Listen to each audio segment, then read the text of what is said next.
Welcome back to a new weekly episode of Three the Hard Way podcast where us three get on. Myself, my man Rob, and John. What you going by today? I'm just gonna be just John again. Just You John can call again. me Ridley Hunter. From now on, just call me Ridley Hunter. Boy, if you don't get Well, As you call me. Riddle me this, these Hunter. How many snaps did amazing gentlemen with amazing different personalities and different names. I'm probably gonna always be Tariq Rashad. But we get on, we chop it up, we talk sports, we debate, we agree at times, and we got a good show for you guys today. So we're gonna jump right into it. Today we're gonna start with a topic or a segment we're gonna call Next Man Up. And you'll see based on the topics why we're calling it Next Man Up. So starting with Mac Jones and the New England Patriots. Cam is out of there. Cam chased him down the sideline for a high five. And then they put a boot Cam's rear end and told him see you. So they were released. The Patriots released Cam Newton, which all but declares Mac Jones the next up in the quarterback position to take the throne for the New England Patriots. So how you guys feel about this? Is this the next man up, or should we be looking towards further drafts? Is Mac Jones it? Well, my report is pointing to Mac Jones is the next man up in New England. The way that he makes the reads, the way that his system that he's come from, being referred to Bill Belichick from Nick Saban, being understandable about how to control the ball and protecting the football, not making the same mistake twice, and fixing your errors. Seems like he's the guy. And the offense just looked like it moved with him. It moved with Cam too, but I've heard when in those 3 days that Cam Newton was out, it's been reported that Mac Jones really made a big impression and took over the locker room. To do that as a rookie is impressive. So, do I think that he's the next man up? Yes, indeed. Yeah, I have to agree with John in this sense. I think that when the draft happened and Mac Jones was able to fall to the Patriots, like number 15, this was always their succession plan. I do think it happened a little bit sooner than what we originally anticipated.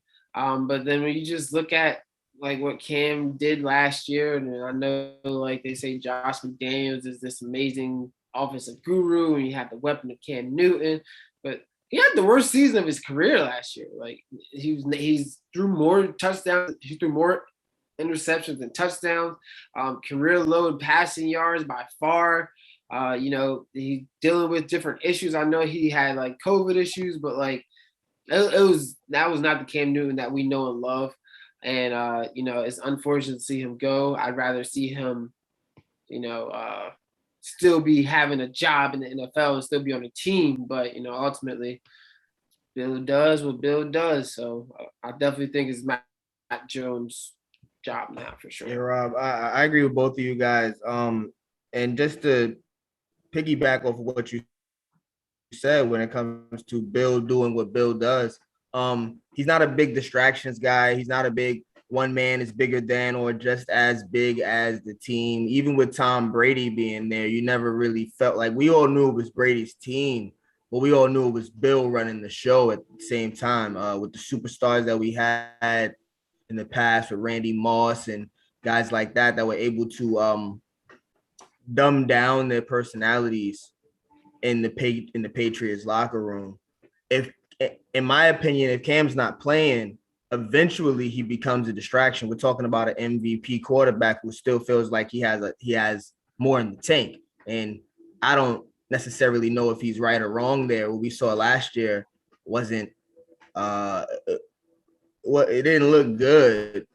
It didn't look good at all what we saw last year. So having someone like him on the bench and someone that although he may be at the point where he is the backup veteran quarterback that teaches the young person how to do it, or what this game is really about, he may be more of a distraction in that situation in New England than he would be in other situations where it's not where it's just not something that they do often. They don't really have a mouthpiece talking for the team, doing more than playing. And that would have been, Cam Newton's situation. So I think it was more or less for both sides. So Cam not to have to change who he is, but also for New England to be who they are as well. I think it is a little early, like you said, though. I think it is a little early.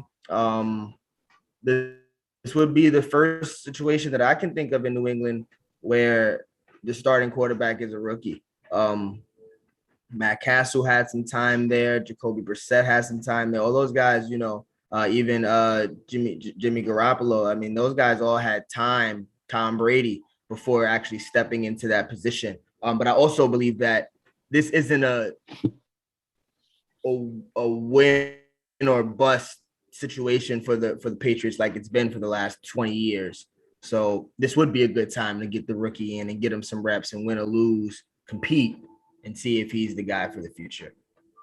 Yeah, I agree. I think now is a good time for Mac Jones to come in. And definitely I understand what you're talking about. Just if Cam is in that locker room, you already know if Mac Jones struggles, well, is it time for Cam Newton to start again? And when is Cam going to get a chance? And that's definitely not the Patriot way. Right. On the other end, John, what do you see any landing spots for Cam Newton that may be interesting?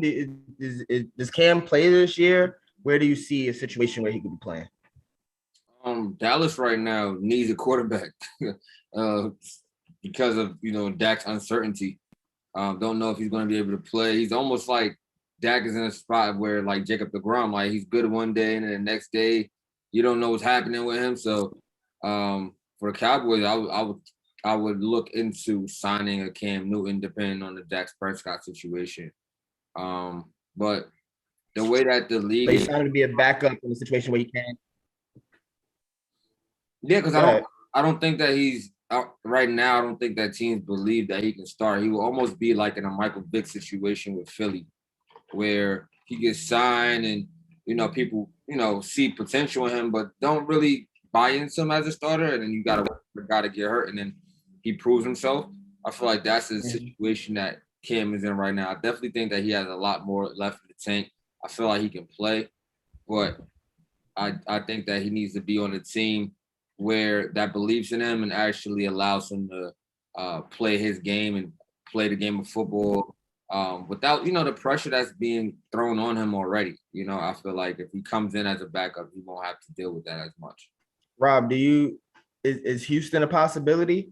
That's honestly what I was thinking, especially if Deshaun Watson is. Last time I checked, he's currently the fourth string quarterback on that team, so it doesn't seem that they have any plan for him to be a part of the future.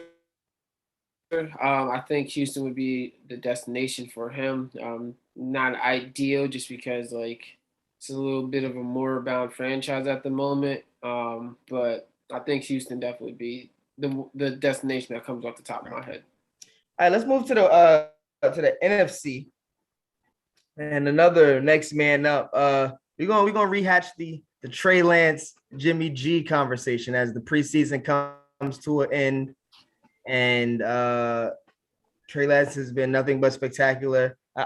Shout out to all the rookie quarterbacks this year. Not just rookie backups. Some of these backups has been having some amazing games. Shout out to my boy Huntley with the Ravens, 5 touchdowns in one game.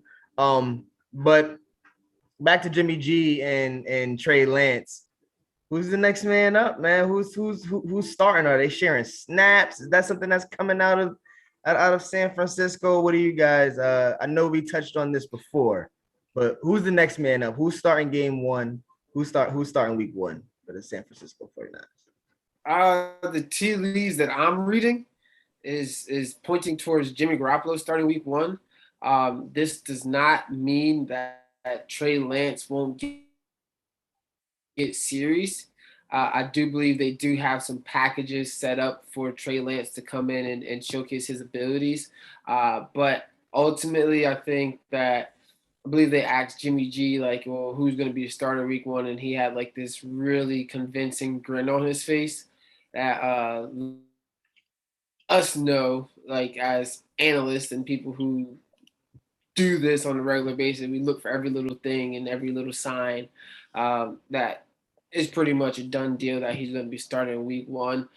Do I think he'll remain the quarterback as the season progresses? It's not, to me, it's not if but when. It's when Trey Lance gonna start. Like he will start. I think he's gonna be dynamic. I'm a believer. I will go on the show and say right now, I think Trey Lance will be a very dynamic quarterback in the league and possibly one of the, if not the best rookie quarterback in this draft. Definitely top 2. I disagree. I'm not so completely on Trey Lance. I've seen some good plays that he made, but I also seen some bad errors that he made as well. And I feel like the offense moves better with Jimmy G than it moves with Garoppolo. Can I see them doing share back and share opportunities throughout the game, throughout the season? That I definitely can see because they already tried it, and I believe it was successful in preseason. So I think that was Kyle Shanahan, and you know how Kyle Shanahan is. He wants to tinker with his toys, so what better way to tinker with his toys than having a 2 QB system? But I ultimately think that the QB1 is going to be Jimmy G, just based off of the history that he has. And I think, like I said before, it's his job to lose. So if the Niners are 5-0 going into the season, he's gonna have the leeway to become the starter and stay there. But if the Niners are losing, then I can easily see them pulling the trigger and having pulling the trigger and having that number 3 pick, right? Start and not look back unless there's an injury or something like that. So I got Jimmy G. I think Trey Lance is in the wings. It really depends on if they win or lose. And I believe that the 49ers have a great chance of having a successful season. That division is going to be tough, though. So. Yeah, John, I ditto. I agree with you. I think that it is Jimmy G's spot to lose. I kind of think of the meme with the wrestler and the Undertaker standing behind him.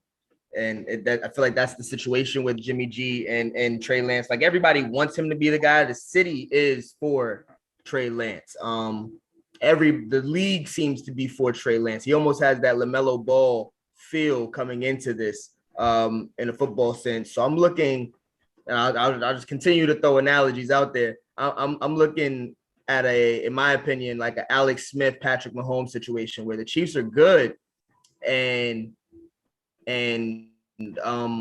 Alex Smith is leading the Chiefs, but if there's ever a situation in which Trey Lance gets a spot at that job, there may be no looking back, whether they're good or bad. Jimmy G he's 4-1, and they're playing against a division rival, and he goes out there and he's 3 for 11 in the first half with 2 interceptions and a fumble. And Trey Lance takes that the rest of that game, and they lose. But Trey Lance goes 11 for 20, those 2 touchdowns, runs for a few yards. He may never, I don't see Jimmy G ever getting that spot back. He gets hurt. He misses 2 games. He doesn't get that spot back. They, like you said, John, he's losing. Let's say they're 3-5. He doesn't get that spot back. So it's almost like Rob said, it's a if now and if not now, then when. I had one more question about the whole backfield thing. We only got like 3 more minutes, and I want to get this last next man up in. So switching from football to a little bit of fighting, some boxing over the weekend. Jake Paul, YouTube sensation. Now, apparently elite boxer when fighting people that shouldn't be boxing. But I ain't taking nothing from him because he beat someone that I thought he would definitely lose to, Tyron Woodley. In my notes, it says the fans say he won. I heard fans said Woodley won. I didn't hear that nowhere. I didn't hear that anywhere. But if you guys can enlighten me on where the fans say Woodley won, and if there should be a second fight, or who's the next man up for these athletes? I didn't see where the fans said he won. I know the Paul brothers have a strong sense of confidence about themselves and how they go about handling their business athletically.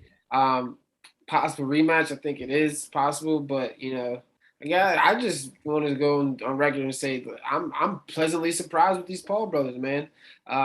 Just showing that if you do put your mind to it and you train really hard and you work really hard, anything is possible. I wouldn't imagine them to have any type of winning record in the professional sports and arena. What? But Here they are. Very, very good choice of words there, Rob. Professional sports arena. I wouldn't consider them professional sports athletes. Go ahead, John. They're definitely professional sports athletes. The dude has a career for. Bro, what are you talking about, man? Was he facing boxers in that ring? That's what I'm talking about. Oh, so it's like that's what I'm talking about. How you a professional boxer? You ain't fighting professional boxers. Exactly. That's he's still amateur. For me, I think he's proven that not any Joe Blow can knock him out. So if you're coming from cross sport and you're not a boxer, like don't challenge me. You know, I really box, but he really does box, bro. Like you gotta give it. Retired. Everyone he's fought is retired. He's in his 20s. Everyone he's fighting is retired. Listen, it was put in a ring with him. A lot of athletes in different sports that was supposed to be tough guys got put down. That's just what the facts are. Right, I love the fact that we have our own podcast and I'm not on ESPN or anything like that, so I can say things like this. Conspiracy theory tie.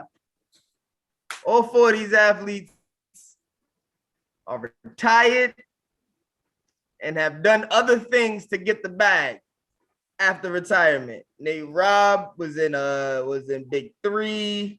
Tyron Woodley was on Titan Games where he got demolished. I watched Titan Games. Shout out to The Rock.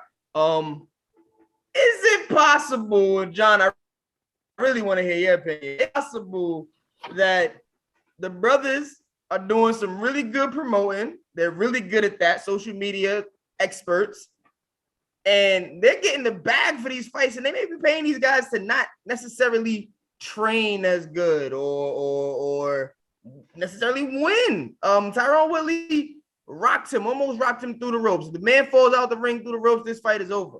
And then he stood there and he walked around. And most of me says that's because Tyron Woodley's not a boxer, but he's also a fighter. And I've seen fights where you knock somebody and they whoop and they wobbly and you run them down and you pound them out. Now, granted, you can't do that in boxing, but there was no sense of urgency, no fighter sense of urgency. Logan Paul, when he fought Floyd Mayweather, he got popped in the jaw. He was asleep on Floyd's shoulder. Floyd had to wake him up. Ew. You're supposed to be a draw. Listen, if anything, so, am I bugging? Okay, ahead.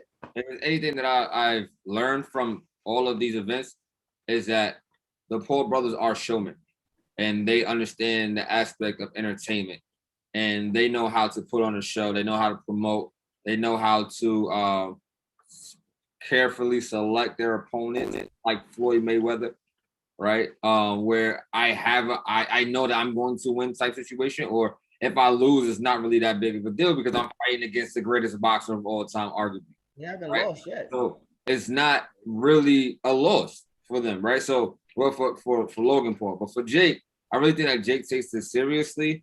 I don't think that he told Tyron Woodley not to train as hard or whatever the case may be. I honestly thought that Tyron Woodley was coming in there to knock his head off, and when he got in the ring, he realized this is not MMA.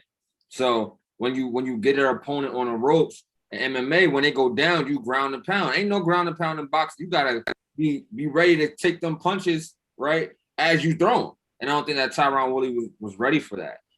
And he didn't throw him. He was throwing them. What do you mean? He threw him and he wobbled. He's wobbly.